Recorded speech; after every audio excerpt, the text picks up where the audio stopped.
समाज बनता है एक विचार से, विचार बनते हैं इंसानी ख्याल से, और इंसान इस दुनिया में तब आता है जब एक माँ उस इंसान को 9 महीने अपने पेट में रखती है। हर इंसान अपनी माँ का कर्जदार होता है।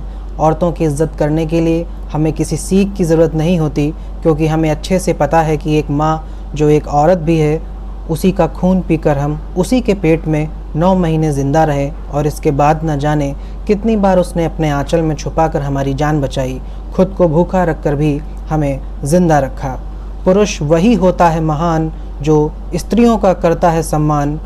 धर्म और देश पर लानत है अगर स्त्री का होता है अपमान। अफ़गानिस्तान जिस पर कब्ज़ा है आज तालिबान का, उनको कुदरत के नियमों को भी कभी न कभी समझना होगा। इतिहास गवाह है कि पहले ज़मीन बटी फिर इंसान।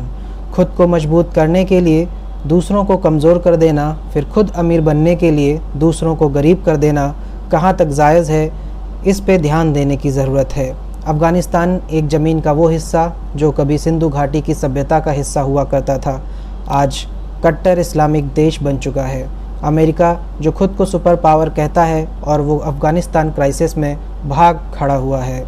आम इंसान इसलिए आज इतना परेशान है क्योंकि सारे ख़ास इंसान आपस में अमीर बनने की होड़ में ऐसा लड़े, इतना गिरे कि अब उठ ही नहीं पा रहे हैं। अमेरिका और ब्रिटिश को खतरा था रशियन एम्पायर से। सोवियत अफ़गान वार जो शुरू हुआ 1980 में, part of the cold war, शीत युद्ध का हिस्सा, उसका परिणाम ये रहा कि 1988 में अफ़गान मुजाहिदीन जीत गए। सोवियत सेना अफ़गानिस्तान 1989 तक अफ़गानिस्तान खाली कर देती है।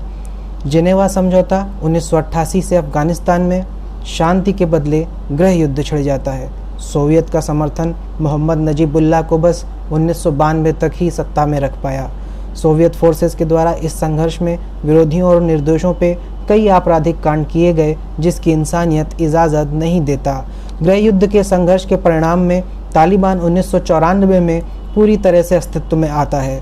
सूत्र बताते हैं कि अफ़गानिस्तान में सोवियत के प्रभाव को पूरी तरह से ख़त्म करने के लिए तालिबान को अमेरिकी और पाकिस्तानी एजेंसी का सहारा मिला। 1998 तक अफ़गानिस्तान का 90% हिस्सा तालिबान के नियंत्रण में आ चुका था। अब सिर्फ एक ही नेता था जो तालिबान के खिलाफ अफ़गानिस्तान में डटा हुआ था, अहमद शाह मसूद। अफ़गानिस्तान के कुछ हिस्सों पे अभी भी इनका नियंत्रण था। इनके हिसाब से खुदा ने महिला और पुरुष को समान अधिकार दिए हैं। महिला को भी पुरुष की तरह शिक्षा और आजीविका चलाने का अधिकार है। सन 2000 में ह्यूमन राइट वॉच अपनी रिपोर्ट में लिखता है कि विदेशी हुकूमतों में सबसे ज़्यादा तालिबान को मदद पाकिस्तान की तरफ से आ रही है।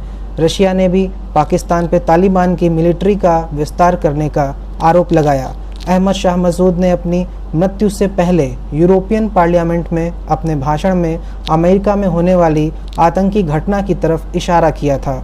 11 सितंबर 2001 को अमेरिका के वर्ल्ड ट्रेड सेंटर पे हमला होता है। जिम्मेदारी अलकायदा लेता है। इसके बाद अमेरिका हरकत में आता है।